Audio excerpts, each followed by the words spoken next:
ఇదొక different kind of film, content based film అనేది మనకు ఆల్రెడీ అర్థమైపోయింది. సునీల్ గారు నాకు ఈ సినిమా గురించి చెప్పినప్పుడు, నా క్యారెక్టర్ గురించి చెప్పినప్పుడు చాలా ఎక్సైట్ అయ్యాను నేను. ఎందుకంటే ఇది రెగ్యులర్ ఫార్మేట్లో వచ్చే సినిమాలకి చాలా భిన్నమైన సినిమా, చాలా భిన్నమైన క్యారెక్టర్. అంటే దీంట్లో చాలా లేయర్స్ ఉన్న క్యారెక్టర్, అంటే shades, different kind of shades ఉన్నాయి దీంట్లో.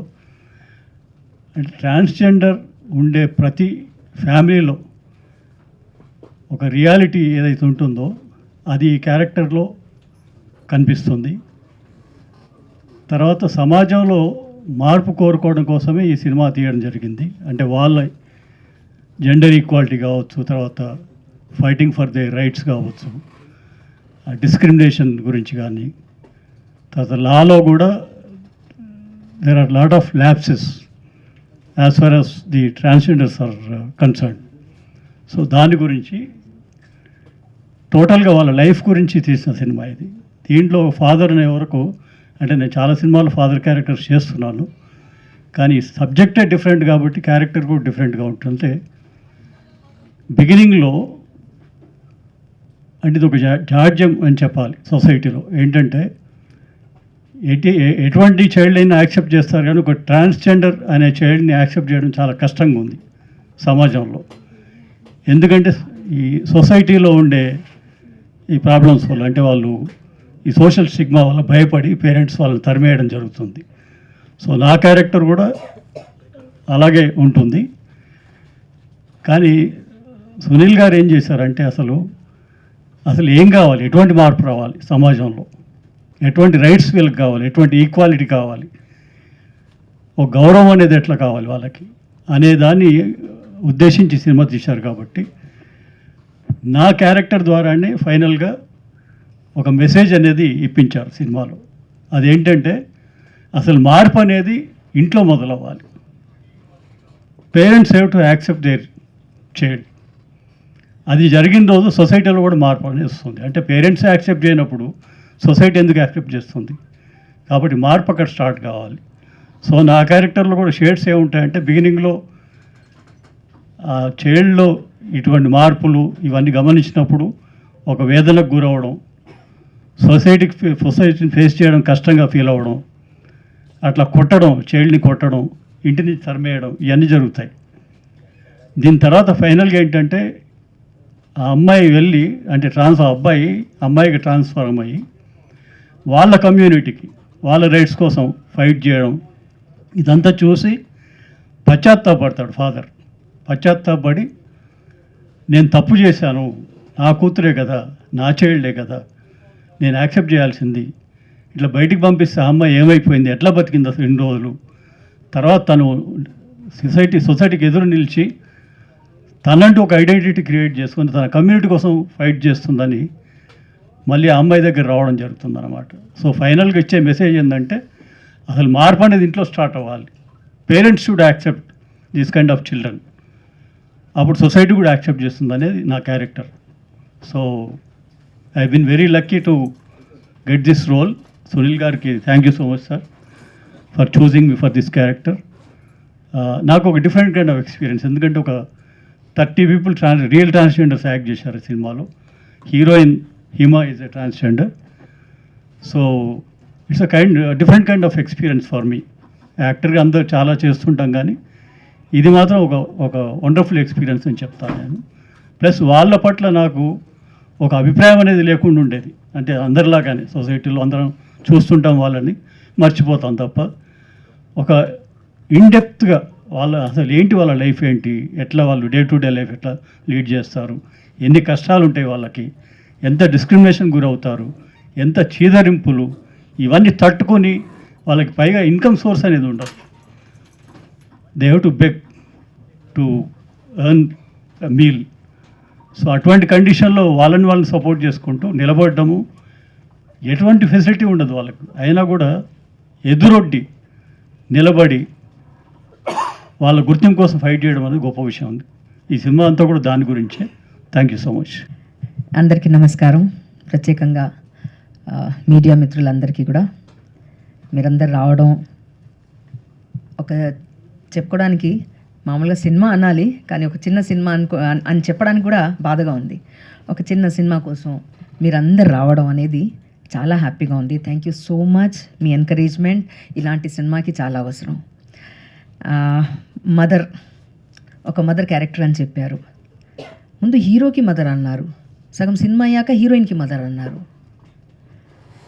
అంటే నార్మల్గా ఒక మదర్ క్యారెక్టర్ చేయడం వేరు, బట్ ట్రాన్స్జెండర్కి మదర్ అంటే పర్ఫార్మెన్స్ అదే ఉండొచ్చు, బట్ ఫీలింగ్స్ మాత్రం డెఫినెట్గా చాలా స్ట్రాంగ్గా ఉంటుంది. అసలు నేను ఆ క్యారెక్టర్ చేసేటప్పుడు నేను నిజంగానే ఒక పేరెంట్, ఒరిజినల్ పేరెంట్స్ ఎవరైతే ఉంటారో వాళ్ళు ఎలా ఫేస్ చేస్తారు ఇది అనేసి నిజంగానే బాధపడ్డా నేను. అండ్ ఇవాళ నేను ఒక రియల్ మదర్ మనతో ఉండడం అనేది కూడా ఒక అంటే ఆవిడతో కూడా మాట్లాడుతుంటే ఒక ధైర్యం, ఎస్ ఇలా సపోర్ట్ చేసే మదర్ కావాలి. మదర్ ఎప్పుడు సపోర్ట్ చేస్తారు, ఫ్యామిలీ సపోర్ట్ కావాలి. ఒక హ్యాండిక్యాప్ చైల్డ్ పుట్టాడు అనగానే ఒక పాప భీతితో చూడడం, అయ్యో అనుకోవడం, కానీ వాళ్ళకి సపోర్ట్ చేస్తారు.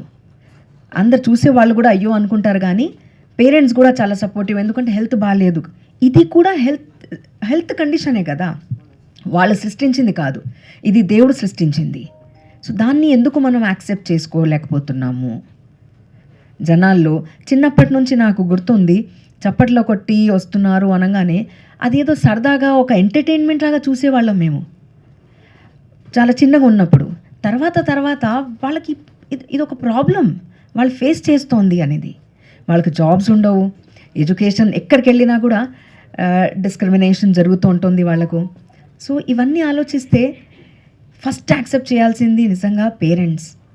ఇంకా వాళ్ళ చేతిలో లేదు, వాళ్ళు చేయాల్సింది ఏమీ లేదు, మనమే వాళ్ళకి సపోర్ట్ చేయాలి. ఎస్, ఇదొక డిఫిషియన్సీ, ఇదొక ప్రాబ్లం, ఇలాగే దేవుడు పుట్టించాడు, వాళ్ళని యాక్సెప్ట్ చేయాలి అనేది ప్రతి parent.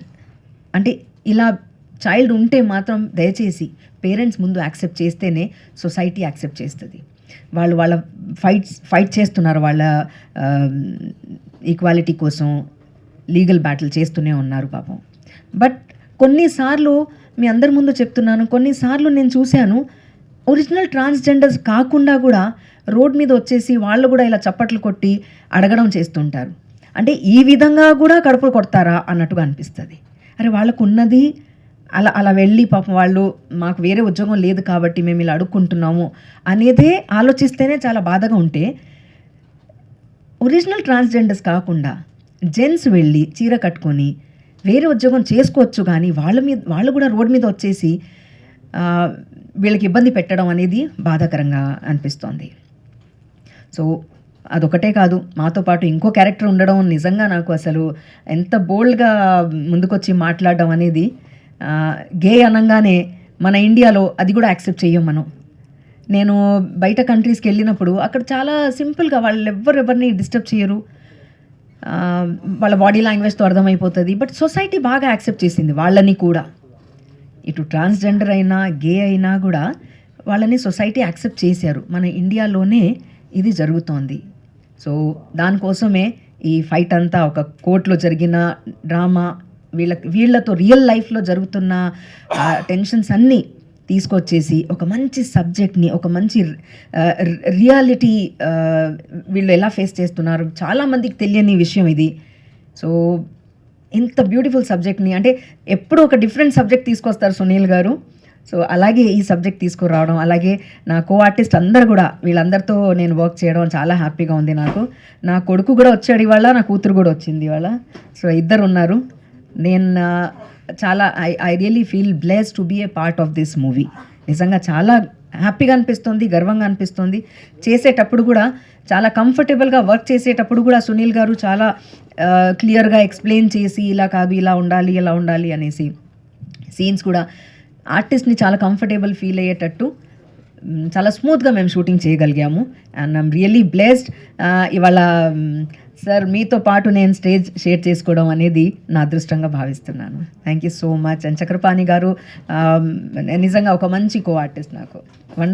Wonderful team. And I request each and every one, audience మీ ద్వారానే ఆడియన్స్ చూస్తారు, మీ కెమెరాస్ ద్వారానే వాళ్ళకి తెలుస్తుంది. కాబట్టి డెఫినెట్గా ఎల్జీబీటీ అనేది ఒక మంచి మూవీ, ఒక మంచి సబ్జెక్ట్, ఒక రియాలిటీని తీసుకొస్తున్న సబ్జెక్ట్ కాబట్టి ఆడియన్స్ అందరినీ నేను నిజంగా మనస్ఫూర్తిగా కోరుకుంటున్నాను, రిక్వెస్ట్ చేస్తున్నాను. దయచేసి థియేటర్స్కి వెళ్ళి చూడండి నిజంగా.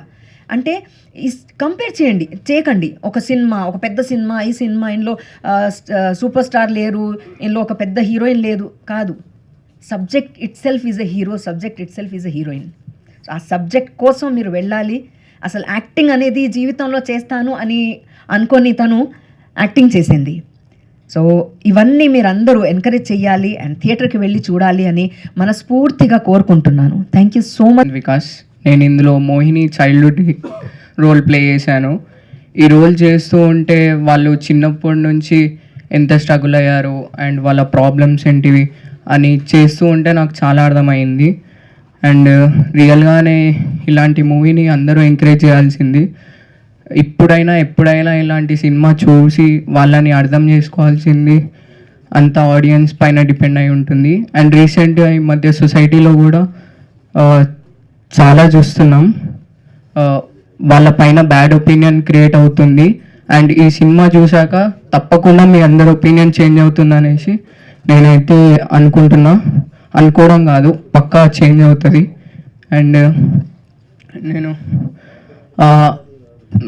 అందరూ చాలా బాగా యాక్ట్ చేశారు, చాలా సంతోషంగా అనిపించింది నేను అందరితో స్క్రీన్ షేర్ చేసుకుంటుంటే.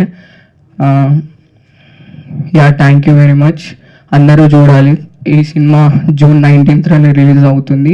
అందరూ థియేటర్కి వెళ్ళి చూడాల్సిందిగా కోరుకుంటున్నాను. Thank you very much. Thank you Sunil sir. ఇలాంటి సబ్జెక్ట్ని ఎంకరేజ్ చేయాలంటే చాలా కష్టం, బట్ మీరు దాన్ని చాలా బాగా డైరెక్ట్ చేశారు. Thank you very much for opportunities.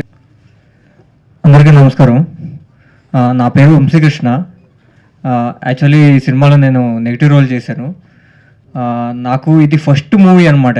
As a యాక్టర్గా ఫస్ట్ మూవీ సునీల్ సార్ పరిచయం చేయటం నన్ను చాలా సంతోషంగా ఉంది.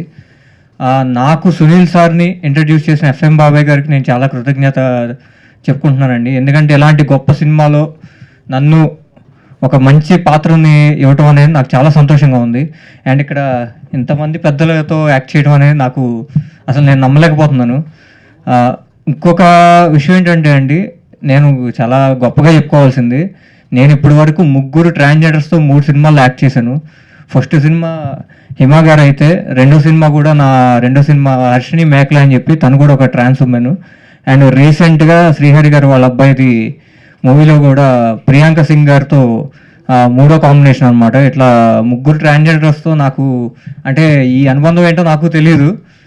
షడంగి లాగా 3 సినిమాల్లో కూడా 3 ట్రాన్స్జెండర్స్తో ఇట్లా వర్క్ చేయడం. అండ్ అందరూ అంటుంటారు చాలామంది, ఒక నెగిటివ్ ఒపీనియన్ ఉంది కొంతమంది వల్ల, ట్రాన్స్ ఉమెన్ వల్ల. అది ఆ నెగిటివిటీ ఫీలింగ్ వల్ల, కొంతమంది వల్ల అందరూ ట్రాన్స్జెండర్స్ని చెప్పటం అనేది కూడా నాకు తెలిసి కరెక్ట్ కాదంటాను. ఎందుకంటే అబ్బాయిల్లోనూ అమ్మాయిల్లోనూ కూడా చాలామంది తప్పులు చేసేవాళ్ళు ఉన్నారు. అలాగని చెప్పి ఒక ఇక అబ్బాయిలందరూ చెడ్డవాళ్ళే, అమ్మాయిలు కొంతమంది తప్పులు చేస్తున్నారు అని అమ్మాయిలు అందరూ చెడ్డవాళ్ళే అని చెప్పి వాళ్ళని నెగిటివ్గా మనం చూడట్లేదు కదా. అలాగే ఒక చిన్న లోపంతో వాళ్ళు అబ్బాయిల నుంచి అమ్మాయిలుగా మారేవాళ్ళు ఉన్నారు, అమ్మాయిల నుంచి అబ్బాయిలుగా మారేవాళ్ళు ఉన్నారు. వాళ్ళని మనం ఎందుకు యాక్సెప్ట్ చేయలేకపోతున్నామో నాకు తెలియదు. నాకు బీటెక్లో కూడా ఒక చిన్న ఇన్సిడెంట్ జరిగిందండి. ఇట్లాగే బెగ్గింగ్ చేసుకోవడానికి కొంతమంది ట్రాన్స్జెండర్స్ ఉమెన్ వచ్చేవాళ్ళు అనమాట. నాకు చాలా నెగిటివ్ ఫీలింగ్ ఉండేది, ఎందుకంటే పదే శుక్రవారం రెగ్యులర్గా కనిపించేవాళ్ళు అనమాట. వాళ్ళు ఎప్పుడు బెగ్గింగ్ చేస్తున్నారు, కొంచెం ఇబ్బంది పడుతున్నారు అనే నెగిటివ్ థాట్ నాకు చాలా బాగుండేది అనమాట. కానీ వన్ డే అలాగే నేను బైక్ మీద వెళ్తా ఉన్నాను, నేను నా ఫ్రెండ్స్. ఆ సడన్గా ఒక్కసారిగా స్కిడ్ అయ్యి కింద పడేసరికి అప్పుడే కాళ్ళకి నా మోకాలు 2 కొట్టిపోయాయి అనమాట. సో అదే టైంలో అదే ట్రాన్స్జెండర్ వచ్చి నన్ను ఫస్ట్ ఎయిడ్ చేసి పక్కనున్న ఒక చిన్న క్లినిక్ తీసుకెళ్ళి అక్కడ ఫస్ట్ ఎయిడ్ చేయించి మళ్ళీ తను అక్కడి నుంచి, అంటే నాకు అక్కడి నుంచి చాలా ఒపీనియన్స్ మారాయండి వాళ్ళ మీద. కానీ ఏంటో నాకు తెలియదు, ఈ జర్నీలో నేను ఒక 3 ట్రాన్స్జెండర్స్తో 3 మూవీస్లో యాక్ట్ చేయడం అనేది నాకు చాలా సంతోషంగా ఉంది. అండ్ నాకు తెలిసి చాలా బ్లెస్సింగ్ అనమాట నాకు అది. అండ్ ఇక్కడ ఆపర్చునిటీ ఇచ్చిన సునీల్ సార్కి థ్యాంక్ యూ సో మచ్ అండి. ఇంత గ్రేట్ ఆపర్చునిటీ ఇచ్చినందుకు thank you very much Sunil sir. And నేను ఈరోజు ఇక్కడ మాట్లాడడానికి కారణం, ఈరోజు ఇక్కడ ఉండడానికి కారణం మా గురువు గారు ఎల్బి శ్రీరామ్ గారు. ఆయనకి ఎప్పుడూ నేను రుణపడి ఉంటాను. థ్యాంక్ యూ సార్, నాకు ఈ అవకాశాన్ని ఇప్పించినందుకు thank you very much. And this movie transgender protection act 2019 section 18 గురించి స్పెసిఫిక్గా మెన్షన్ చేసి ఈ మూవీలో మేము ఎక్స్ప్లెయిన్ చేసాం. నాల్సా జడ్జ్మెంట్ 2014 జడ్జ్మెంట్ కూడా కోట్ చేసాం. అండ్ లీగల్ ఆస్పెక్ట్స్ ఏ ఒక్కటి కూడా మిస్ అవ్వకుండా ప్రతి లీగల్ ఆస్పెక్ట్ని చాలా జాగ్రత్తగా దగ్గర నుంచి అబ్జర్వ్ చేసి చాలా క్లియర్ కట్గా ఈ మూవీలో ఎక్స్ప్లెయిన్ చేశారు సునీల్ సార్. ఇలాంటి మంచి మూవీలో నేను పార్ట్ అవడం నిజంగా చాలా సంతోషం. అండ్ నాకు చాలా సపోర్ట్ కూడా చేశారు Sunil sir. At the same time ఇది లీగల్ కోర్ట్ రూమ్ డ్రామాని ట్రాన్స్జెండర్స్, లెస్బియన్, గే, ఎల్జీబీటీక్యూ కమ్యూనిటీని ముడివేస్తూ ఇలాంటి ఒక సోషల్ రెస్పాన్సిబిలిటీ మూవీని తీయడంతో వైజాగ్లో కూడా, నేను వైజాగ్లో ప్రమోషన్స్ చేసినప్పుడు కూడా గవర్నమెంట్ ఎన్జిఓస్ కానీ, వైజాగ్ డిస్ట్రిక్ట్ కలెక్టర్ గారు కానీ, వైజాగ్ పోలీస్ కమిషనర్ గారు కానీ ఈ మూవీకి చాలా సపోర్ట్ చేశారు. Because this is the social awareness movie. The main concept of this movie is eradicate the discrimination against the certain community in this society. So ఈ మూవీని ప్రతి ఒక్కళ్ళు చూడడం కాకుండా జనరల్గా రీసెంట్లీ గాజువాకలో మాన్సా డిఫెన్స్ అకాడమీ అనే ఒక డిఫెన్స్ అకాడమీ వాళ్ళ స్టూడెంట్స్కి ఈ మూవీ చూపించాలని ముందుకు వచ్చింది. సో యాక్చువల్లీ మొక్కై వంగంది మానై వంగున అంటారు. ప్రతి ఒక్క స్కూల్లో, కాలేజ్లో ఈ మూవీ ఆ స్కూల్ కాలేజ్ కార్పొరేషన్ వాళ్ళు ముందుకు వచ్చి వాళ్ళ స్టూడెంట్స్కి ఈ మూవీ ఒక లెసన్లా చూపిస్తే స్టూడెంట్ దశ నుంచి పిల్లల్లో ఒక అవగాహన వస్తుంది సొసైటీ మీద. ఏ మనుషుల్ని డిస్క్రిమినేట్ చేయకూడదు, వాళ్ళు కూడా మనలో ఒక ఇందాక మనం ట్రైలర్లో చూస్తే స్కూల్లో వాళ్ళు కామెంట్ చేస్తారు. సో ఆ ఏజ్ నుంచి ఈ సినిమాని ఆ ఏజ్ వాళ్ళకి చూపించాలి, ఆ కార్పొరేషన్ సంస్థలు ముందుకు రావాలి, ఒక లెసన్లా వాళ్ళు దీన్ని తీసుకోవాలని మనస్ఫూర్తిగా కోరుకుంటున్నాను.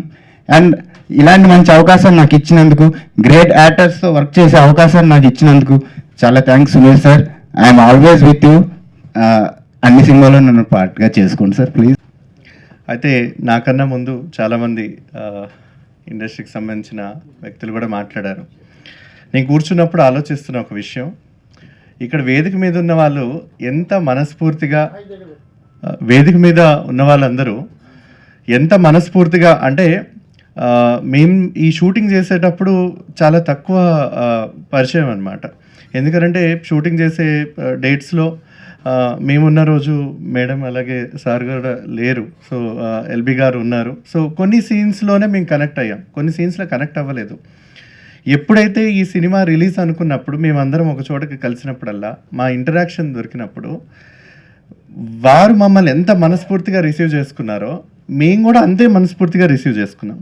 ఎందుకు ఇది డిఫరెన్సియేషన్ చెప్పాలి అని అంటే, ఏదైతే మనకు ప్రీతి గారు చెప్పారో సొసైటీలో చాలా వరకు కూడా ట్రాన్స్జెండర్స్ వ్యక్తుల మీద నెగిటివిటీ ఎంతైతే ఉందో, మాలాంటి గే మెన్ వ్యక్తికి కూడా ఫిలిం ఇండస్ట్రీ మీద అంతకు మించి నెగిటివిటీ ఒపీనియన్ ఉంది.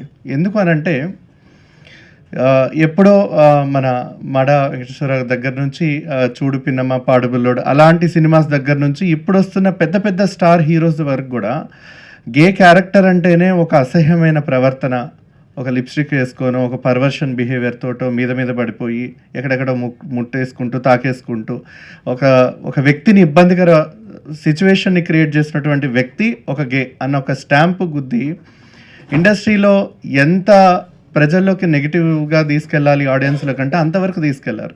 సో ఆటోమేటిక్గా ఇండస్ట్రీ మీద, ఫిలిం ఇండస్ట్రీ మీద, అందులో దీని మీద పనిచేసిన వాళ్ళందరి మీద మాకు కూడా అంతే నెగిటివ్ ఒపీనియన్ ఉంది. ఎప్పుడైతే ఈ సినిమా ద్వారా మేమందరం కలుసుకున్నామో అందరూ అలా కాదు, మమ్మల్ని మనస్ఫూర్తిగా అర్థం చేసుకొని యాక్సెప్ట్ చేసే వ్యక్తులు కూడా ఉంటారనేది ఈరోజు మాతో పాటు ఈ సినిమాలో ఉన్నటువంటి ఈ లెజెండరీ యాక్టర్స్ ద్వారా ప్రూవ్ అవ్వబడింది. రెండో విషయానికి వస్తే, ఎందుకు ఈ సినిమా చూడాలి అని అంటే, 2014 నాల్సా జడ్జ్మెంట్ ఏదైతే ట్రాన్స్జెండర్ వ్యక్తుల్ని థర్డ్ జెండర్స్గా గుర్తించిందో, ఆ తర్వాత 2019 ట్రాన్స్జెండర్స్ వ్యక్తులకి ఏదైతే హక్కులు చట్టం రాజ్యాంగబద్ధంగా చేసిందో, 2018లో సుప్రీంకోర్టు ధర్మాసనం హోమోసెక్షువాలిటీని డీక్రిమినలైజ్ చేస్తూ ఈ దేశంలో బ్రిటిష్ వారు తీసుకొచ్చినటువంటి ఐపీసీ 377 దాదాపు 130 సంవత్సరాలుగా మన ఇండియాలో కూడా కొనసాగింది బ్రిటిష్ పరిపాలనతో పాటు. 2018 వరకు ఎవరైతే సదరు హోమోసెక్షువల్ వ్యక్తులు ఉంటారో వాళ్ళు కనిపించినా వినిపించినా పోలీస్ నోటీస్కి వస్తే వాళ్ళకి 7 సంవత్సరాలు ఐపీసీ సెక్షన్ 377 కింద. అందులో నేను కొన్ని సందర్భాల్లో ఒకరోజు స్టేషన్కి వెళ్ళిన సందర్భాలు కూడా ఉన్నాయి ఐపీసీ ఇన్వోక్ చేయబడి. సో ఇంత భయానకం, అంటే ఒక సిటిజన్ని అందులో తన మనసుకు నచ్చినట్టుగా ఉండడానికి ఈ దేశం క్రిమినలైజ్ చేస్తుందన్న కాలం నుంచి ఇవాళ మీ ముందు నుంచొని యాజ్ ఎ యాక్టర్స్గా కానీ ఈ సినిమాని చూడాలి అని అంటే మేము ఒక క్రిమినల్స్ని కాదు, మేము సమాజంలో అనైతిక వ్యక్తులం కాదు, సమాజంలో మీకు ఎంత హక్కు హోదా ఉందో మాకు అదే హక్కు హోదా మాకు ఉంది అనేది నిరూపించుకోవడానికి కాదు, తెలియజేయడానికి. ఎందుకనంటే చాలా వరకు మనం అందరం కలిసి బ్రతుకుతూ ఉంటాం ఈ సమాజంలో, కానీ ఒకరి పట్ల ఒకరికి అవగాహన ఉండదు, ఒకరి పట్ల ఒకరికి సమానత్వము, ఒకరి పట్ల ఒకరికి ఒక అభిమానం అభిప్రాయం అనేది ఏవి కూడా ఇప్పటి వరకు ఉండదు. ఎంతో కాలక్రమేణా ఒకరి పట్ల ఒక నెగిటివిటీ దృక్పథంతో మనం అందరం పెరుగుతూ ఉంటాం, అదే మన తరాలకు కూడా అందిస్తూ ఉంటాం. సో ఈ ఎల్జీబీటీ మూవీలో ఉన్నటువంటి ట్రాన్స్జెండర్స్ వ్యక్తులైనా గే వ్యక్తులైనా మేమైనా మా నిజ జీవితంలో ఉన్నటువంటి జరిగే నిత్య పోరాటం ట్రైలర్లో చూపించినట్టుగా చిన్న పిల్లలు క్లాస్ దగ్గర నుంచి 0.5 చెక్క మీరందరూ వినే పెరిగి ఉండుంటారు, సమాజంలో మాతో పాటు ఇవన్నీ చాలా వరకు చూసే పెరిగి ఉంటారు. మీ స్నేహితులనే మీరు కూడా నిర్మోహమాటంగా నిరభ్యంతరకరంగా ఇటువంటి కామెంట్లు కూడా చేసిన వ్యక్తుల్లో మీరు ఉండి ఉంటారు. అది నేను చాలా ఓపెన్గా నేను చెప్పగలుగుతాను. కానీ ఇప్పుడు మనం ఏం మార్పు తీసుకొని రావాలి సమాజంలో, మనలో మనం ఏం మార్పు ముందుకు తీసుకోవాలనే ఒక పరిణామం, ఒక సందర్భం ఏర్పడింది ఈ సినిమా ద్వారా. చూడండి అనేది చెప్పగలుగుతాం, కానీ సమాజంలో మార్పు రావాలి అని అంటే ఖచ్చితంగా ఇన్ని దశాబ్దాల పాటు ఒక సినిమా ట్రాన్స్జెండర్స్ క్యారెక్టర్స్ కానీ గే క్యారెక్టర్స్ కానీ ఎంత నెగిటివ్గా పోర్ట్రేట్ చేశారో దాన్ని ఒక సినిమాతో కడిగేయాలంటే కాదు. ఇది మొదటి ప్రయాణం, ఇది ఒక మొదటి ఆరంభం అనేది మేము పూర్తిగా మనస్ఫూర్తిగా నమ్ముతున్నాం. వివక్షత రహితంగా, ఎటువంటి వివక్షత లేకుండా సెట్లో ఉన్నటువంటి ప్రతి టీం, ప్రతి వ్యక్తులు, ఎందుకంటే డైరెక్టర్ గారిని గారు అనేది మాకు తగ్గకుండా ఇక్కడున్నటువంటి ఎల్బీ గారు, ప్రీతి గారు, ఆనంద్ చక్రపాణి గారు సీనియర్ మోస్ట్ యాక్టర్స్ దగ్గరికి ఇచ్చినటువంటి గౌరవం, మర్యాదలు, క్యారవాన్ ఫెసిలిటీ, ఫుడ్ ఏవైతే ఉన్నాయో మాకు అవే ఉన్నాయి. మేము మొదటిసారి వచ్చాం. ఇందాక మేడం చెప్పినట్టుగా హిమ యాక్ట్రెస్ అవ్వాలనో నేను యాక్టర్ అవ్వాలనో రాలేదు. నిజ జీవితంలో మా పోరాటాలతో ఉంటే ఆయన తీసుకొచ్చేది ఇందులో మీరే ఉంటే బాగుంటుంది, వేరే వాళ్ళని క్యారెక్టర్లుగా పెడితే ఎందుకు బాగుంటుంది అన్న ఒక ఉద్దేశంలో నిజమైన స్టోరీ, నిజమైన వ్యక్తులు దీంట్లో ఉండడం అనేది ఒక గర్వించదగ్గ విషయం, ఒక గొప్ప విషయం. ఆ ప్రయత్నం ఆయన చేసినందుకు మేమందరం కూడా జీవితాంతం దానికి రుణపడి ఉంటాం.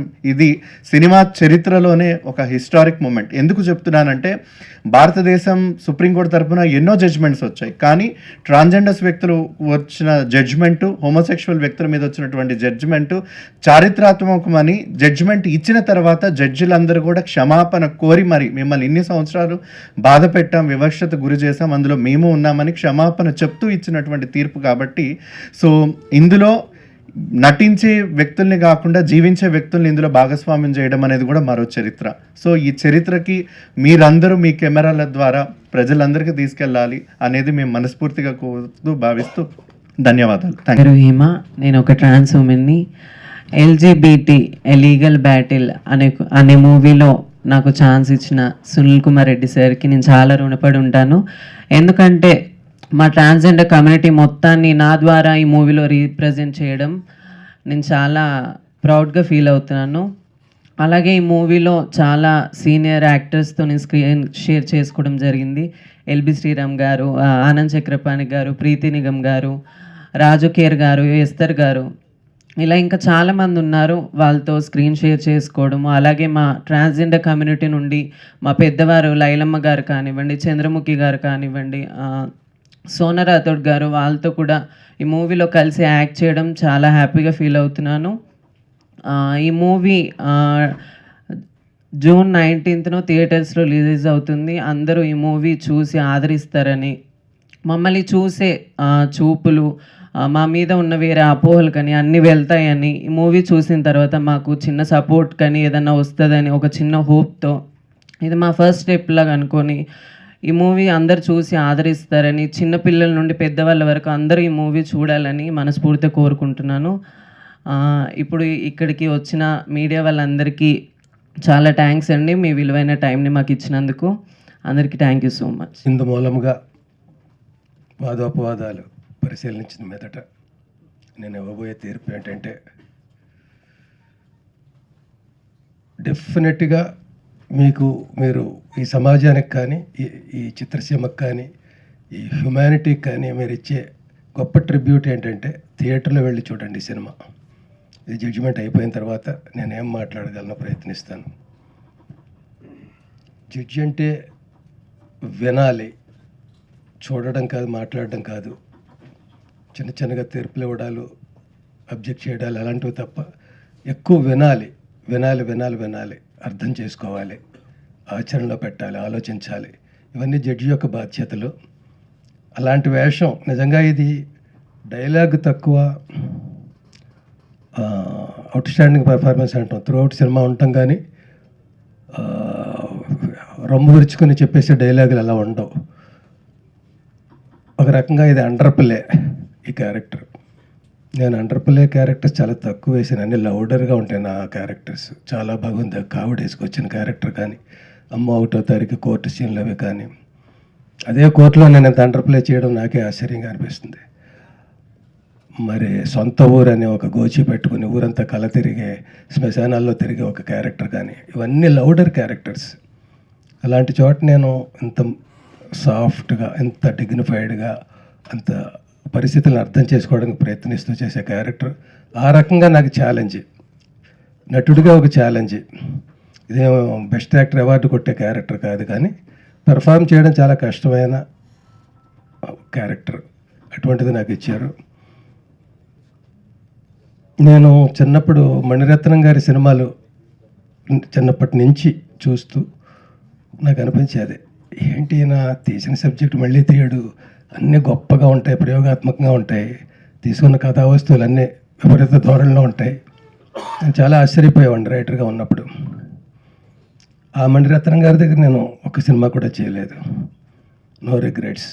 నాకు ఒక మణిరత్నం ఉన్నారు, సునీల్ కుమార్ రెడ్డి గారు. ఆయన తీసే సబ్జెక్ట్స్ అలా ఉంటాయి, ఆయన నాకు ఇచ్చే వేషాలు అలాగ ఉంటాయి. సబ్జెక్ట్స్ అలా ఉన్నప్పుడు ఆబ్వియస్గా నాకు వేషాలు కూడా బాగుంటాయి. ఈ సినిమా విషయానికి వస్తే ఆయన చాలా గ్రేట్ పర్సన్, నాలెడ్జబుల్ పర్సన్, చాలా అవేర్నెస్తో ఉండే మనిషి సునీల్ కుమార్ రెడ్డి గారు. ఆయనదంతా ఒక జర్నీ సినిమా ఫీల్డ్లో ఎప్పటి నుంచో అబ్జర్వ్ చేస్తున్నాను నేను, యాక్టర్ అయినప్పటి నుంచి. తీస్తూ ఉంటారు, అలాగ సినిమాలు తీస్తూ ఉంటారు, డిఫరెంట్గా తీస్తూ ఉంటారు. ఆడతాయి, ఆడవు, అస్సలు ఎక్కడ నిరాశ నిస్పృహలకి తావే ఉండదు. చిన్న బడ్జెట్లతోటి అందులోనే పెద్దగా ఎంత చేయగలం.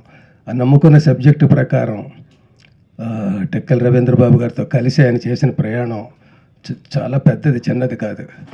అలాంటివి 2 సినిమాలు ఫ్లాప్ వస్తే మళ్ళీ ఇండస్ట్రీలో కనుమరుగైపోయే రోజుల్లో అప్పటి నుంచి ఇప్పటిదాకా ఉండి చివరికి ఆయన ఎలా స్థిరపడ్డారంటే,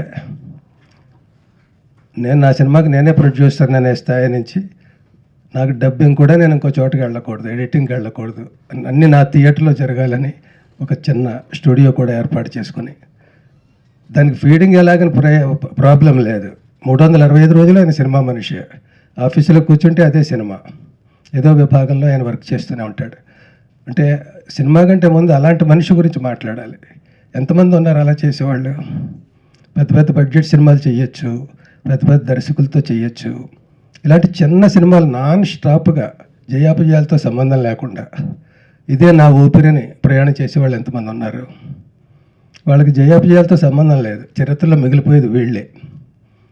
డబ్బు సంపాదించవచ్చు, ఇంకోటి సంపాదించవచ్చు, కానీ చిరస్థాయిగా పేరు సంపాదించేది మాత్రం ఇలాంటి వాళ్ళే. ఆయన తీసిన ఈ సినిమా ఇది నిజానికి నాకు నిజంగా నా క్యారెక్టర్ తగ్గట్టుగానే నేను కూడా సిగ్గుపడుతూ చెప్తున్నాను. నేను కూడా అలా వాళ్ళని చూసి కారులో వెళ్తుంటే తలుపులు వేసేసుకున్నవాడిని, అసహించుకున్నవాడిని. వాళ్ళు వస్తున్నారంటే భయపడిపోవడం, మొహం చాటేసుకోవడం. యాక్టర్ అయ్యాక మరీ భయపడేవాడిని, వీళ్ళు ఇంకో రూపాయి కోసం ఎక్కువ నన్ను ఇబ్బంది పెడతారన్నట్టుగా, అంటే ఎంత ఇచ్చినా ఏదో అట్లా చేస్తారన్న రాంగ్ నోషన్స్ తోటి. ఇది చాలక నేను ఒక క్యారెక్టర్ కూడా చేశాను, అల్లరి రాముల్లో క్యారెక్టర్, ట్రాన్స్జెండర్ క్యారెక్టర్. అది ఏదో కొంచెం అది కూడా హై టోన్లోనే ఉంటుంది ఆ క్యారెక్టర్. అలా చెయ్యాలి వాళ్ళది. మన సినిమా పరిభాషలో అలా చేస్తే తప్ప రిసీవ్ కాదు ఆ క్యారెక్టర్. పైగా ఎంటర్టైన్మెంట్ కోసం పెట్టిన క్యారెక్టర్ అప్పట్లో అది. అప్పటి నుంచి మొదలై ఇవాళ నేను వాళ్ళ క్యారెక్టర్స్ అర్థం చేసుకొని కోర్టుగా ఆ కేసు వస్తే అక్కడ ఆ జడ్జినే నేనైతే, ఆ జడ్జి ఒక పాత్రధారి అయితే, ఒక ప్రేక్షకుడైతే ఎలా ఆలోచించాలి, ఎలా అర్థం చేసుకోవాలి, ఎలాంటి తీర్పు ఇవ్వాలి, ఆ తీర్పు ఇవ్వడానికి నాకున్న పరిధులు ఏమిటి. ఇదే సుప్రీం కోర్టు కాదు, సెషన్స్ కోర్టు. ఇలాంటి కోర్టులో నాకున్న పరిమితులు ఎంత. అసలైన ఈ సబ్జెక్ట్ తీసుకోవడమే డేరింగ్. ఎంత డేరింగ్ అంటే సెన్సార్స్ కాపాడలేదు ఇక్కడ మన రాష్ట్రాల్లో. ఎందుకంటే మాకు తెలియట్లేదండి ఎలాగ సెన్సార్ చేయాలో దీనికి. ఏది అడల్ట్ కంటెంట్, ఏది యూ కంటెంటు, ఇది ఏం మేము చెప్పలేము, నిర్ణయాలు తీసుకోలేము. ఎందుకంటే ప్రతి సినిమాకి నిర్ణయం తీసుకోవడానికి మాకు కొన్ని రెఫరెన్స్లు ఉంటాయి. ఈ సినిమాకి రెఫరెన్స్ లేదు. వీళ్ళ సబ్జెక్ట్ని డీల్ చేసేటప్పుడు ఎంతవరకు అడ్వాంటేజ్ తీసుకోవచ్చు, ఎంతవరకు తీసుకోకూడదు, అవి నామ్స్ ఏం లేవు మాకు. మీదే ఫస్ట్ సినిమా, మీరు సెంట్రల్కి వెళ్ళండి అని అలా ఇక్కడ చెయ్యని సినిమా ఇది. ఎంత విచిత్రం. లా ఉన్నా ఇంకోటి ఉన్నా అన్నీ ఉన్నా కూడా సినిమా సెన్సార్ విషయంలో ఎలా జరుగుతుందంటే ఎన్ని వేల లక్షల సినిమాలు వస్తున్నాయి మనకి. ఇలాంటి అటెంప్ట్స్ ఎందుకు తక్కువ జరిగి మన వాళ్ళు మాట్లాడినట్టుగానే ఒక కామెడీ క్యారెక్టర్ కానీ ఎందుకు ట్రీట్ చేయబడింది ఈ క్యారెక్టర్. మరి ఇప్పుడు నలుగురికి తెలిసింది కాబట్టి వాళ్ళ హక్కులు ఏమిటి, వాళ్ళ హ్యుమానిటేరియన్ గ్రౌండ్స్ ఏంటి, ఇవన్నీ మనం అర్థం చేసుకుంటున్నాం. అప్పుడు ఎవరు అర్థం చేసుకున్నారు? ఇదిగో ఇవిడ ఒక తల్లి, ఆవిడ పెంచారు అట్లా బిడ్డని. ఎంత ఛాలెంజ్ వాళ్ళ రోజుల్లో. అప్పటి నుంచి మనం ఈనాటి దాకా వచ్చామంటే చాలా గొప్ప విషయం. ఇప్పుడు ఒక జడ్జిగా సినిమాలో పాత్రధారిగా ఎలా మాట్లాడాలన్నా నాకెందుకు కొంచెం ప్రివిలేజ్ ఉందంటే ఈ క్యారెక్టర్కి తగ్గట్టుగానే ఆ సినిమాలో నా బిహేవియర్ కూడా ఉంటుంది. మొట్టమొదట ఒక మామూలు ప్రేక్షకుడిలాగే నేను జడ్జి స్థానంలో ఉండి ఆలోచించినా కూడా వాళ్ళని రిజెక్ట్ చేసినా, అపోజ్ చేసినా, భయపడినా, చిరాకు పడినా అలా మొదలవుతుంది క్యారెక్టర్ జడ్జి స్థానంలో ఉండి. అలాంటి క్యారెక్టరు కోర్టుకి అలాంటి ఒక కేసు వచ్చిందని తెలిసినప్పుడు, ఆ జడ్జి అందులో ఇన్వాల్వ్ అయ్యి తీర్పు ఇవ్వాల్సి వచ్చినప్పుడు ఫస్ట్ అతను కూడా రిజెక్ట్ చేస్తాడు, ఈ కేసు తొందరగా ముగించేస్తే బాగుండు అన్నట్టుగా. అలాంటి మనిషి రాను అలా పరిస్థితులు కేసు నడుస్తుండగా తను కూడా స్లోగా ఇంజెక్ట్ చేయబడతాడు. దీనికి ప్యారలల్గా కొన్ని క్యారెక్టర్లు, ఈ క్యారెక్టర్లు రోడ్డు మీద నన్ను హింసిస్తూ ఉంటాయి. వాళ్ళని స్టార్టింగ్లో ఎలాగ నేను ట్రీట్ చేశాను, ఈ కేసు ఇలాంటిది వచ్చినప్పుడు ఎలా ట్రీట్ చేశాను, వాళ్ళ పరిస్థితులు వింటున్నప్పుడు బయట వాళ్ళని ఎలాగ ట్రీట్ చేశాను. ఇది నాకు కోర్టులో బిహేవ్ చేయడానికి నాకు బయట అట్మాస్ఫియర్ హెల్ప్ అయింది. బయట బిహేవ్ చేసేటప్పుడు కోర్టు అట్మాస్ఫియర్ ఇది నాకు హెల్ప్ అయింది.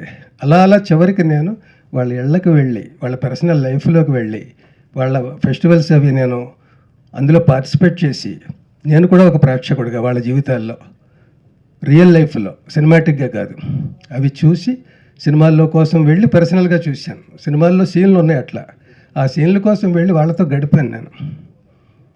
అప్పుడు నేను ఎలా ఫీల్ అవుతాను. అలా మనం ఇప్పుడు ఈ సమస్య, ఇది సమాజ సమస్య ఇంత రహస్యంగా ఉంచబడుతుందంటే, వాళ్ళ బిహైండ్ ది కర్టెన్ స్టోరీ ఏంటో జనాలకు తెలియదంటే, మనం తెలుసుకుని తీరాలనుకుంటే మనం అన్ని విషయాల గురించి తెలుసుకుంటున్నాం. వేళ 2 ఏళ్ల పిల్ల దగ్గర నుంచి 80 ఏళ్ల వాడి దాకా అందరి దగ్గర సెల్స్ ఉంటున్నాయి, సెల్ ఫోన్స్.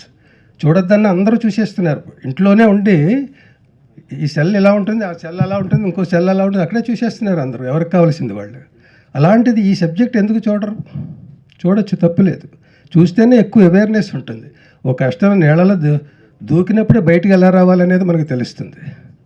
అలాగా ఏవేవో చూసే బదులు ఇలాంటి సబ్జెక్టులు చూస్తే అవేర్నెస్ పెరుగుతుంది. తర్వాత అలాగే సెల్ ఫోన్లో చూద్దామని కాకుండా థియేటర్కి రావాలి. నేను ఎందుకంటున్నానంటే ఈ థియేటర్ని, అంటే మిగతా సబ్జెక్టులు వాళ్ళ ప్రాబ్లమ్స్ అందరూ మాట్లాడారు కాబట్టి నేను డిఫరెంట్గా ఏం మాట్లాడగలనని ప్రయత్నిస్తున్నాను. రేపు 19వ తారీఖు సినిమా రిలీజ్ అయినప్పుడు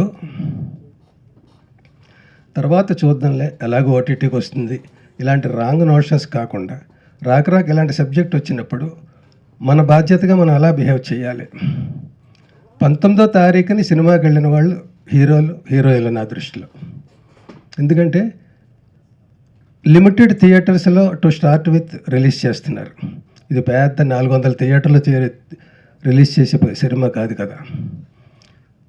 తక్కువ థియేటర్లో చూజీగా సెలెక్ట్ చేసుకొని అరే ఆ సినిమా చూడాలి అనుకుని బయలుదేరి వెళ్ళే వాళ్ళ కోసం తీస్తూ అలా అలా అలా అలా అలా దాన్ని పెంచాలనేది కాన్సెప్ట్. ఆ మొదటి రోజు సపోజ్ 125 సీట్లు ఉన్నాయనుకుందాం, అందులో 25 మంది వీళ్ళు ఉండొచ్చు ప్రతి చోట కూడా.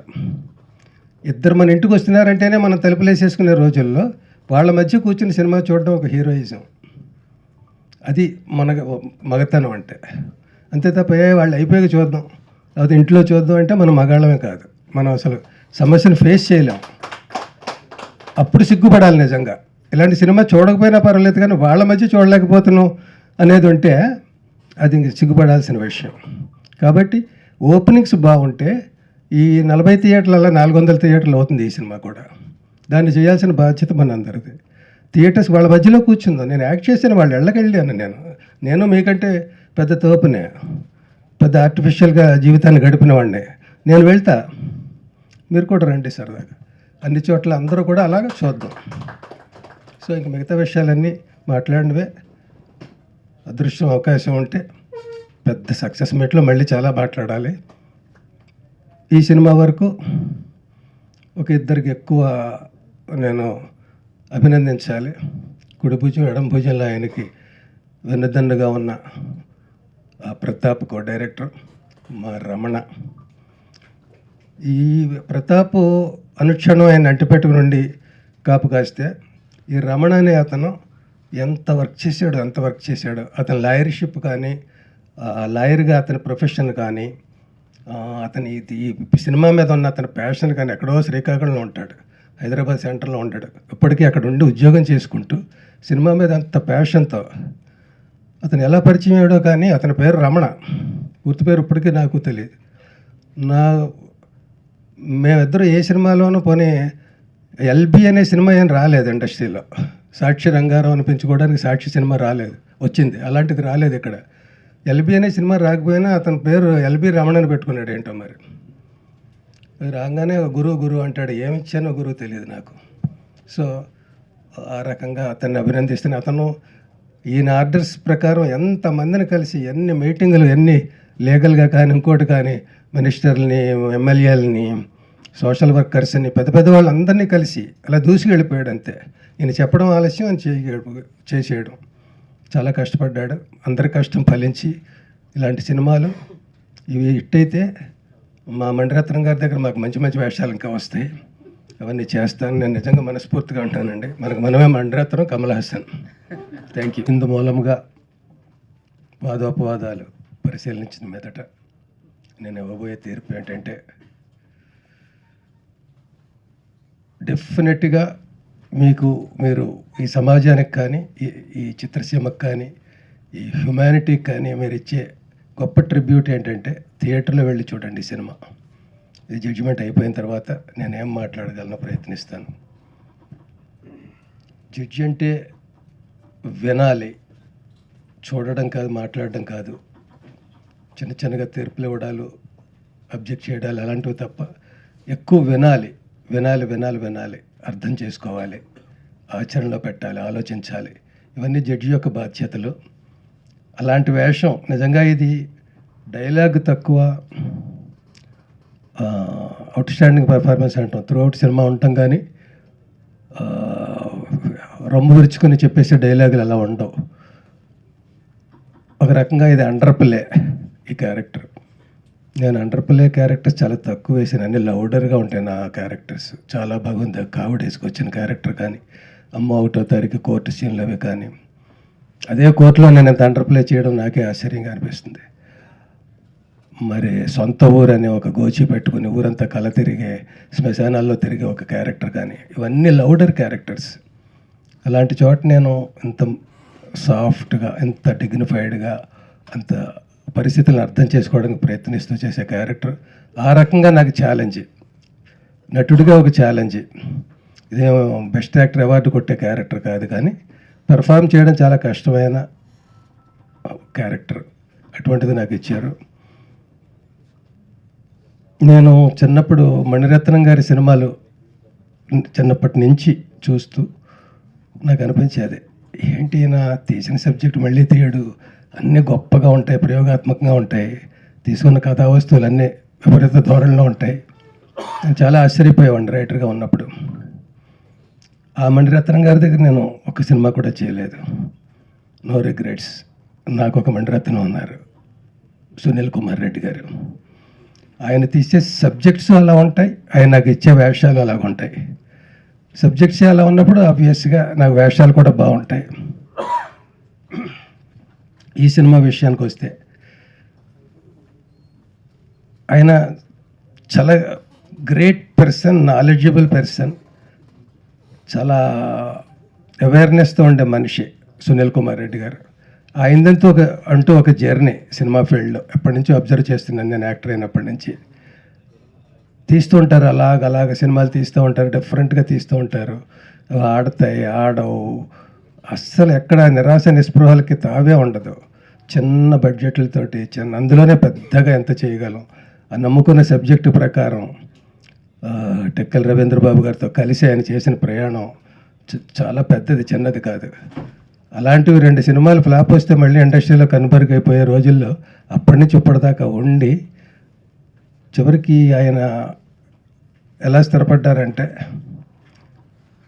నేను నా సినిమాకి నేనే ప్రొడ్యూసర్ అనే స్థాయి నుంచి నాకు డబ్బింగ్ కూడా నేను ఇంకో చోటుకి వెళ్ళకూడదు, ఎడిటింగ్కి వెళ్ళకూడదు, అన్నీ నా థియేటర్లో జరగాలని ఒక చిన్న స్టూడియో కూడా ఏర్పాటు చేసుకుని, దానికి ఫీడింగ్ ఎలాగని ప్రాబ్లం లేదు. 365 రోజులు ఆయన సినిమా మనిషి. ఆఫీసులో కూర్చుంటే అదే సినిమా, ఏదో విభాగంలో ఆయన వర్క్ చేస్తూనే ఉంటాడు. అంటే సినిమా కంటే ముందు అలాంటి మనిషి గురించి మాట్లాడాలి. ఎంతమంది ఉన్నారు అలా చేసేవాళ్ళు? పెద్ద పెద్ద బడ్జెట్ సినిమాలు చేయొచ్చు, పెద్ద పెద్ద దర్శకులతో చేయొచ్చు. ఇలాంటి చిన్న సినిమాలు నాన్ స్టాప్గా జయాపజయాలతో సంబంధం లేకుండా ఇదే నా ఊపిరిని ప్రయాణం చేసేవాళ్ళు ఎంతమంది ఉన్నారు? వాళ్ళకి జయాపజయాలతో సంబంధం లేదు, చరిత్రలో మిగిలిపోయేది వీళ్ళే. డబ్బు సంపాదించవచ్చు, ఇంకోటి సంపాదించవచ్చు, కానీ చిరస్థాయిగా పేరు సంపాదించేది మాత్రం ఇలాంటి వాళ్ళే. ఆయన తీసిన ఈ సినిమా ఇది నిజానికి నాకు నిజంగా నా క్యారెక్టర్ తగ్గట్టుగానే నేను కూడా సిగ్గుపడుతూ చెప్తున్నాను, నేను కూడా అలా వాళ్ళని చూసి కారులో వెళ్తుంటే తలుపులు వేసేసుకున్నవాడిని, అసహించుకున్నవాడిని. వాళ్ళు వస్తున్నారంటే భయపడిపోవడం, మొహం చాటేసుకోవడం, యాక్టర్ అయ్యాక మరీ భయపడేవాడిని. వీళ్ళు ఇంకో రూపాయి కోసం ఎక్కువ నన్ను ఇబ్బంది పెడతారు అన్నట్టుగా, అంటే ఎంత ఇచ్చినా ఏదో అట్లా చేస్తారన్న రాంగ్ నోషన్స్ తోటి. ఇది చాలక నేను క్యారెక్టర్ కూడా చేశాను, అల్లరి రాముల్లో క్యారెక్టర్, ట్రాన్స్జెండర్ క్యారెక్టర్. అది ఏదో కొంచెం అది కూడా హైటోన్లోనే ఉంటుంది ఆ క్యారెక్టర్. అలా చెయ్యాలి వాళ్ళది. మన సినిమా పరిభాషలో అలా చేస్తే తప్ప రిసీవ్ కాదు ఆ క్యారెక్టర్. పైగా ఎంటర్టైన్మెంట్ కోసం పెట్టిన క్యారెక్టర్ అప్పట్లో అది. అప్పటి నుంచి మొదలై ఇవాళ నేను వాళ్ళ క్యారెక్టర్స్ అర్థం చేసుకొని కోర్టుగా ఆ కేసు వస్తే అక్కడ ఆ జడ్జినే నేనైతే, ఆ జడ్జి ఒక పాత్రధారి అయితే, ఒక ప్రేక్షకుడైతే ఎలా ఆలోచించాలి, ఎలా అర్థం చేసుకోవాలి, ఎలాంటి తీర్పు ఇవ్వాలి, ఆ తీర్పు ఇవ్వడానికి నాకున్న పరిధులు ఏమిటి? ఇదే సుప్రీంకోర్టు కాదు, సెషన్స్ కోర్టు. ఇలాంటి కోర్టులో నాకున్న పరిమితులు ఎంత? అసలైన ఈ సబ్జెక్ట్ తీసుకోవడమే డేరింగ్. ఎంత డేరింగ్ అంటే సెన్సార్స్ కాబడలేదు ఇక్కడ మన రాష్ట్రాల్లో. ఎందుకంటే మాకు తెలియట్లేదండి ఎలాగ సెన్సార్ చేయాలో, దీనికి ఏది అడల్ట్ కంటెంట్, ఏది యూ కంటెంటు, ఇది ఏం మేము చెప్పలేము, నిర్ణయాలు తీసుకోలేము. ఎందుకంటే ప్రతి సినిమాకి నిర్ణయం తీసుకోవడానికి మాకు కొన్ని రెఫరెన్స్లు ఉంటాయి. ఈ సినిమాకి రెఫరెన్స్ లేదు. వీళ్ళ సబ్జెక్ట్ని డీల్ చేసేటప్పుడు ఎంతవరకు అడ్వాంటేజ్ తీసుకోవచ్చు, ఎంతవరకు తీసుకోకూడదు, అవి నామ్స్ ఏం లేవు మాకు. మీదే ఫస్ట్ సినిమా, మీరు సెంట్రల్కి వెళ్ళండి అని అలా ఇక్కడ చెయ్యని సినిమా ఇది. ఎంత విచిత్రం. లా ఉన్నా ఇంకోటి ఉన్నా అన్నీ ఉన్నా కూడా సినిమా సెన్సార్ విషయంలో ఎలా జరుగుతుందంటే ఎన్ని వేల లక్షల సినిమాలు వస్తున్నాయి మనకి. ఇలాంటి అటెంప్ట్స్ ఎందుకు తక్కువ జరిగి మన వాళ్ళు మాట్లాడినట్టుగానే ఒక కామెడీ క్యారెక్టర్ కానీ ఎందుకు ట్రీట్ చేయబడింది ఈ క్యారెక్టర్? మరి ఇప్పుడు నలుగురికి తెలిసింది కాబట్టి వాళ్ళ హక్కులు ఏమిటి, వాళ్ళ హ్యుమానిటేరియన్ గ్రౌండ్స్ ఏంటి, ఇవన్నీ మనం అర్థం చేసుకుంటున్నాం. అప్పుడు ఎవరు అర్థం చేసుకున్నారు? ఇదిగో ఇవిడ ఒక తల్లి, ఆవిడ పెంచారు అట్లా బిడ్డని. ఎంత ఛాలెంజ్ వాళ్ళ రోజుల్లో. అప్పటి నుంచి మనం ఈనాటి దాకా వచ్చామంటే చాలా గొప్ప విషయం. ఇప్పుడు ఒక జడ్జిగా సినిమాలో పాత్రధారిగా ఎలా మాట్లాడాలన్నా నాకెందుకు కొంచెం ప్రివిలేజ్ ఉందంటే ఈ క్యారెక్టర్కి తగ్గట్టుగానే ఆ సినిమాలో నా బిహేవియర్ కూడా ఉంటుంది. మొట్టమొదట ఒక మామూలు ప్రేక్షకుడిలాగే నేను జడ్జి స్థానంలో ఉండి ఆలోచించినా కూడా వాళ్ళని రిజెక్ట్ చేసినా, అపోజ్ చేసినా, భయపడినా, చిరాకు పడినా అలా మొదలవుతుంది క్యారెక్టర్ జడ్జి స్థానంలో ఉండి. అలాంటి క్యారెక్టరు కోర్టుకి అలాంటి ఒక కేసు వచ్చిందని తెలిసినప్పుడు ఆ జడ్జి అందులో ఇన్వాల్వ్ అయ్యి తీర్పు ఇవ్వాల్సి వచ్చినప్పుడు ఫస్ట్ అతను కూడా రిజెక్ట్ చేస్తాడు, ఈ కేసు తొందరగా ముగించేస్తే బాగుండు అన్నట్టుగా. అలాంటి మనిషి రాను అలా పరిస్థితులు కేసు నడుస్తుండగా తను కూడా స్లోగా ఇంజెక్ట్ చేయబడతాడు. దీనికి ప్యారలల్గా కొన్ని క్యారెక్టర్లు, ఈ క్యారెక్టర్లు రోడ్డు మీద నన్ను హింసిస్తూ ఉంటాయి. వాళ్ళని స్టార్టింగ్లో ఎలాగ నేను ట్రీట్ చేశాను, ఈ కేసు ఇలాంటిది వచ్చినప్పుడు ఎలా ట్రీట్ చేశాను, వాళ్ళ పరిస్థితులు వింటున్నప్పుడు బయట వాళ్ళని ఎలాగ ట్రీట్ చేశాను. ఇది నాకు కోర్టులో బిహేవ్ చేయడానికి నాకు బయట అట్మాస్ఫియర్ హెల్ప్ అయింది. బయట బిహేవ్ చేసేటప్పుడు కోర్టు అట్మాస్ఫియర్ ఇది నాకు హెల్ప్ అయింది. అలా చివరికి నేను వాళ్ళ ఇళ్ళకి వెళ్ళి, వాళ్ళ పర్సనల్ లైఫ్లోకి వెళ్ళి, వాళ్ళ ఫెస్టివల్స్ అవి నేను అందులో పార్టిసిపేట్ చేసి, నేను కూడా ఒక ప్రేక్షకుడిగా వాళ్ళ జీవితాల్లో రియల్ లైఫ్లో సినిమాటిక్గా కాదు అవి చూసి సినిమాల్లో కోసం వెళ్ళి పర్సనల్గా చూశాను. సినిమాల్లో సీన్లు ఉన్నాయి, అట్లా ఆ సీన్ల కోసం వెళ్ళి వాళ్ళతో గడిపాను నేను. అప్పుడు నేను ఎలా ఫీల్ అవుతాను? అలా మనం ఇప్పుడు ఈ సమస్య, ఇది సమాజ సమస్య ఇంత రహస్యంగా ఉంచబడుతుందంటే, వాళ్ళ బిహైండ్ ది కర్టెన్ స్టోరీ ఏంటో జనాలకు తెలియదంటే, మనం తెలుసుకుని తీరాలనుకుంటే మనం అన్ని విషయాల గురించి తెలుసుకుంటున్నాం. వేళ 2 ఏళ్ల పిల్ల దగ్గర నుంచి 80 ఏళ్ల వాడి దాకా అందరి దగ్గర సెల్స్ ఉంటున్నాయి, సెల్ ఫోన్స్. చూడొద్దన్న అందరూ చూసేస్తున్నారు. ఇంట్లోనే ఉండి ఈ సెల్ ఎలా ఉంటుంది, ఆ సెల్ అలా ఉంటుంది, ఇంకో సెల్ అలా ఉంటుంది, అక్కడే చూసేస్తున్నారు అందరూ, ఎవరికి కావాల్సింది వాళ్ళు. అలాంటిది ఈ సబ్జెక్ట్ ఎందుకు చూడరు? చూడొచ్చు, తప్పులేదు. చూస్తేనే ఎక్కువ అవేర్నెస్ ఉంటుంది. ఒక కష్టం నీళ్ళలో దూకినప్పుడే బయటికి ఎలా రావాలనేది మనకు తెలుస్తుంది. అలాగా ఏవేవో చూసే బదులు ఇలాంటి సబ్జెక్టులు చూస్తే అవేర్నెస్ పెరుగుతుంది. తర్వాత అలాగే సెల్ ఫోన్లో చూద్దామని కాకుండా థియేటర్కి రావాలి. నేను ఎందుకంటున్నానంటే ఈ థియేటర్ని, అంటే మిగతా సబ్జెక్టులు వాళ్ళ ప్రాబ్లమ్స్ అందరూ మాట్లాడారు కాబట్టి నేను డిఫరెంట్గా ఏం మాట్లాడగలనని ప్రయత్నిస్తున్నాను. రేపు 19వ తారీఖు సినిమా రిలీజ్ అయినప్పుడు తర్వాత చూద్దాంలే, ఎలాగో ఓటీటీకి వస్తుంది, ఇలాంటి రాంగ్ నోషన్స్ కాకుండా రాక ఇలాంటి సబ్జెక్ట్ వచ్చినప్పుడు మన బాధ్యతగా మనం అలా బిహేవ్ చేయాలి. 19వ తారీఖుని సినిమాకి వెళ్ళిన వాళ్ళు హీరోయిన్లు నా దృష్టిలో. ఎందుకంటే లిమిటెడ్ థియేటర్స్లో టు స్టార్ట్ విత్ రిలీజ్ చేస్తున్నారు. ఇది పెద్ద 400 థియేటర్లో రిలీజ్ చేసే సినిమా కాదు కదా. తక్కువ థియేటర్లో చూజీగా సెలెక్ట్ చేసుకొని, అరే ఆ సినిమా చూడాలి అనుకుని బయలుదేరి వెళ్ళే వాళ్ళ కోసం తీస్తూ అలా దాన్ని పెంచాలనేది కాన్సెప్ట్. ఆ మొదటి రోజు సపోజ్ 125 సీట్లు ఉన్నాయనుకుందాం, అందులో 25 మంది వీళ్ళు ఉండొచ్చు ప్రతి చోట కూడా. ఇద్దరు మన ఇంటికి వస్తున్నారంటేనే మనం తలుపులేసేసుకునే రోజుల్లో వాళ్ళ మధ్య కూర్చుని సినిమా చూడడం ఒక హీరోయిజం. అది మగతనం అంటే. అంతే తప్ప వాళ్ళు అయిపోయాక చూద్దాం, లేకపోతే ఇంట్లో చూద్దాం అంటే మనం మగాళ్ళమే కాదు. మనం అసలు సమస్యను ఫేస్ చేయలేం. అప్పుడు సిగ్గుపడాలి నిజంగా. ఇలాంటి సినిమా చూడకపోయినా పర్వాలేదు, కానీ వాళ్ళ మధ్య చూడలేకపోతున్నాం అనేది ఉంటే అది ఇంక సిగ్గుపడాల్సిన విషయం. కాబట్టి ఓపెనింగ్స్ బాగుంటే ఈ 40 థియేటర్లలో 400 థియేటర్లు అవుతుంది ఈ సినిమా కూడా. దాన్ని చేయాల్సిన బాధ్యత మన అందరిది. థియేటర్స్ వాళ్ళ మధ్యలో కూర్చుందాం. నేను యాక్ట్ చేసిన వాళ్ళు వెళ్ళకెళ్ళాను. నేను మీకంటే పెద్ద తోపునే, పెద్ద ఆర్టిఫిషియల్గా జీవితాన్ని గడిపిన వాడిని. నేను వెళ్తా, మీరు కూడా రండి సరదాగా. అన్ని చోట్ల అందరూ కూడా అలాగ చూద్దాం. సో ఇంక మిగతా విషయాలన్నీ మాట్లాడినవే. అదృష్టం అవకాశం ఉంటే పెద్ద సక్సెస్ మీట్లో మళ్ళీ చాలా మాట్లాడాలి. ఈ సినిమా వరకు ఒక ఇద్దరికి ఎక్కువ నేను అభినందించాలి. కుడి భుజం ఎడం భుజంలో ఆయనకి వెన్నుదన్నుగా ఉన్న ప్రతాప్ కో డైరెక్టర్ మా రమణ. ఈ ప్రతాప్ అనుక్షణం ఆయన అంటిపెట్టుకు నుండి కాపు కాస్తే ఈ రమణ అనే అతను ఎంత వర్క్ చేశాడు. అతని లాయర్షిప్ కానీ, లాయర్గా అతని ప్రొఫెషన్ కానీ, అతని ఈ సినిమా మీద ఉన్న అతని ప్యాషన్ కానీ ఎక్కడో శ్రీకాకుళంలో ఉంటాడు, హైదరాబాద్ సెంటర్లో ఉంటాడు. ఇప్పటికీ అక్కడ ఉండి ఉద్యోగం చేసుకుంటూ సినిమా మీద అంత ప్యాషన్తో అతను ఎలా పరిచయం అయ్యాడో కానీ అతని పేరు రమణ. పూర్తి పేరు ఇప్పటికీ నాకు తెలియదు. మేమిద్దరు ఏ సినిమాలోనూ పోనీ ఎల్బి అనే సినిమా ఏం రాలేదు ఇండస్ట్రీలో. సాక్షి రంగారావు అనిపించుకోవడానికి సాక్షి సినిమా రాలేదు, వచ్చింది. అలాంటిది రాలేదు ఇక్కడ. ఎల్బి అనే సినిమా రాకపోయినా అతని పేరు ఎల్బి రమణని పెట్టుకున్నాడు. ఏంటో మరి రాగానే గురువు అంటాడు. ఏమిచ్చానో గురువు తెలియదు నాకు. సో ఆ రకంగా అతన్ని అభినందిస్తున్న అతను ఈయన ఆర్డర్స్ ప్రకారం ఎంతమందిని కలిసి ఎన్ని మీటింగులు, ఎన్ని లీగల్గా కానీ ఇంకోటి కానీ మినిస్టర్ని, ఎమ్మెల్యేలని, సోషల్ వర్కర్స్ని, పెద్ద వాళ్ళందరినీ కలిసి అలా దూసుకెళ్ళిపోయాడు అంతే. ఈయన చెప్పడం ఆలస్యం అని చేసేయడం. చాలా కష్టపడ్డాడు. అందరి కష్టం ఫలించి ఇలాంటి సినిమాలు ఇవి హిట్ అయితే మా మణిరత్నం గారి దగ్గర మాకు మంచి మంచి వేషాలు ఇంకా వస్తాయి. అవన్నీ చేస్తాను. నేను నిజంగా మనస్ఫూర్తిగా ఉంటానండి. మనమే Mani Ratnam, Kamal Haasan. Thank you.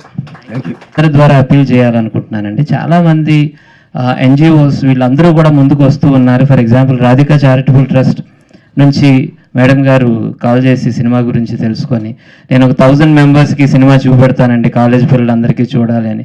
It was such a heartening. ఎంత గొప్పగా అనిపించిందంటే సమాజంలో అవేర్నెస్ రావడం కోసం ప్రయత్నం చేసే ఎంతోమంది ఎన్జిఓస్ ముందుకు రావటం. అలాగే ఎస్కే షరీఫ్ అనే ఒక అడ్వకేట్ మా బార్ అసోసియేషన్ వాళ్ళందరికీ సినిమా చూపెడతానని బల్క్ బుక్డ్ 100 టికెట్స్. ఇవన్నీ కూడా ఒక మంచి సైన్స్ అండి. సొసైటీ సపోర్ట్ చేయడానికి ప్రిపేర్డ్గా ఉంది ఒక మంచి సినిమా అని చెప్పడానికి. అలాగే ఈ సమావేశానికి సహకరించిన మిత్రులకి, అరేంజ్ చేసిన మా పిఆర్ఓ సతీష్ గారికి, అలాగే everybody and thank you. And అన్న టెక్నీషియన్స్ అందరికీ, ఇందులో యాక్ట్ చేసిన ఇక్కడికి లేని ఆర్టిస్టులు, ఎస్తర్ గారు, ఎస్పెషల్లీ ఎస్తర్ గారు షీ వాస్ షూటింగ్లో ఉన్నారు, లేకపోతే మేడం గారు రావాల్సి ఉండే. ఎస్ఆర్ గారు నాకు 69 సంస్కార కాలనీలో ఎలాంటి ఒక డిఫరెంట్ క్యారెక్టర్ చేశారు, దీనికి టోటల్లీ డిఫరెంట్ క్యారెక్టర్లో ఈ సినిమాలో పర్ఫామ్ చేశారు. రాజు కేర్ గారు దీన్ని అనుపమ్ కేర్ గారు కూడా అప్రిషియేట్ చేసి ట్వీట్ చేయటం, అలాగే ప్రమోట్ చేయటం చాలా హ్యాపీగా ఉంది. థ్యాంక్ యూ అనుపమ్ కేర్ గారు.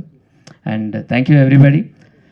Thank you once again. ఈ ఫిల్మ్లో యాక్ట్ చేసిన లైలా గారు, చంద్రముఖి గారు, ఇలాంటి చాలామంది ఆర్టిస్టులు అందరికీ కూడా పేరు పేరున నేను ధన్యవాదాలు తెలియజేస్తూ, ఈ సినిమా రీసెంట్గా May 31న క్వీర్ ఇంటర్నేషనల్ ఫిల్మ్ ఫెస్టివల్లో బెస్ట్ ఫిల్మ్గా సెలెక్ట్ అయిందండి. బెస్ట్ ఫిల్మ్ అయింది.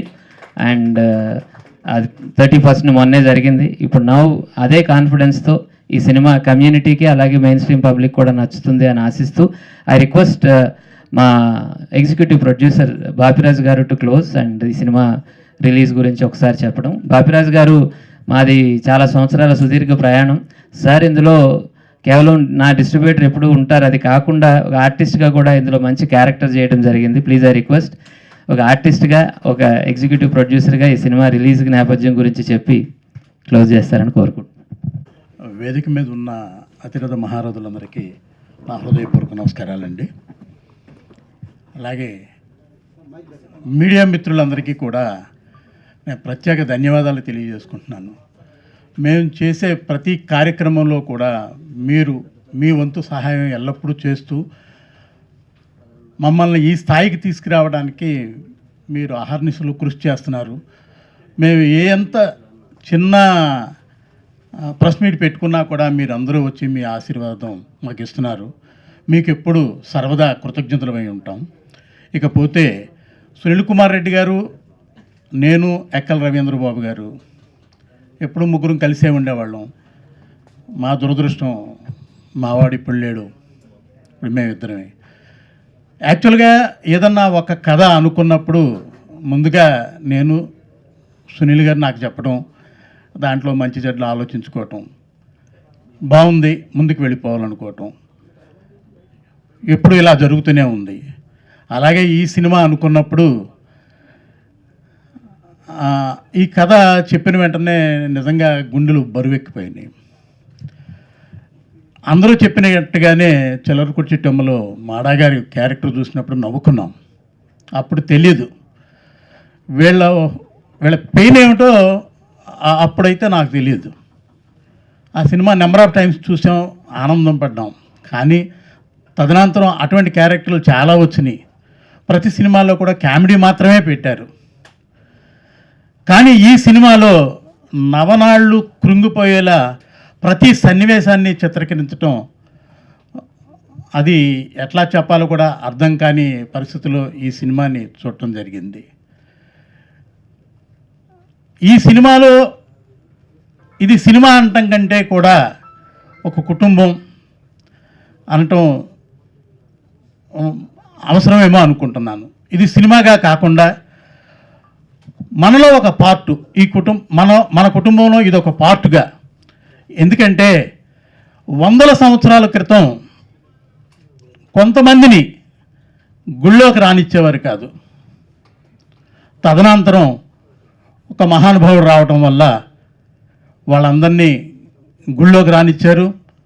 కొంతమందిని అయితే పూజారులుగా కూడా మనం చేయడం జరిగింది. అలాంటిది ఆడ మగ, మరి ఈ మధ్యలో ఉన్న వాళ్ళు ఎవరు? మహాభారతం నిజమైతే, రామాయణం నిజమైతే వీళ్ళ జీవితాలు కూడా నిజమేగా. అలాంటప్పుడు మనం తీసుకోవలసినటువంటి చిన్న బాధ్యత, ఇందాక అంటే నేను చాలా అనుకున్నాను, కానీ అవన్నీ కూడా చక్రపాణి గారు కానీ మేడం గారు కానీ చెప్పేశారు. ఇంకా చెప్పడానికంటూ ఏం లేదు, అంతా వాళ్ళు చెప్పారు. కాబట్టి నేను అనుకున్నది ఏంటంటే, మన సినిమా చూసిన తర్వాత, అంటే ఇంతకుముందు ఏం జరిగింది, ఎలా జరిగింది అన్నది మనం ఏం చేయలేం. కానీ మన ఈ సినిమా లీగల్ బ్యాటిల్ అనే సినిమా చూసిన తర్వాత అటు గవర్నమెంట్ కానీ ఇటు మనలో కానీ విపరీతమైన మార్పు వస్తుందని నేను అనుకుంటున్నాను. ఎందుకంటే ఎయిర్పోర్ట్లోకి వెళ్తే జెంట్స్కి టాయిలెట్ ఉంది, లేడీస్కి టాయిలెట్ ఉంది, మరి వీళ్ళకి టాయిలెట్ ఏది? అలా ప్రతి చోట కూడా వీళ్ళని ఒక పక్కకు తోసేయటమే జరిగింది. ఇప్పుడు ఈ సినిమా తర్వాత అయినా వాళ్ళకి కొంత ప్రాముఖ్యత ఇచ్చి, పిల్లలు ఇంతకుముందే చాలామంది వ్యక్తులు చెప్పారు, పిల్లలకి చిన్నప్పటి నుంచి మనం చెప్పగలిగి ఉండాలని. చెప్పటం కాదు, పాఠం పుస్తకాల్లో వీళ్ళకు ఒక పేజీ ఉండాలని నేను మనస్ఫూర్తిగా కోరుకుంటూ, అలాగే మా సినిమా తర్వాత అయినా కూడా గవర్నమెంట్ ముందుకొచ్చి వీళ్ళని సక్రమమైన మార్గంలో వీళ్ళకి మంచి భవిష్యత్తుని కల్పిస్తారని ఆశిస్తూ మీ అందరి వద్ద సెలవు తీసుకుంటున్నాను. Thank you.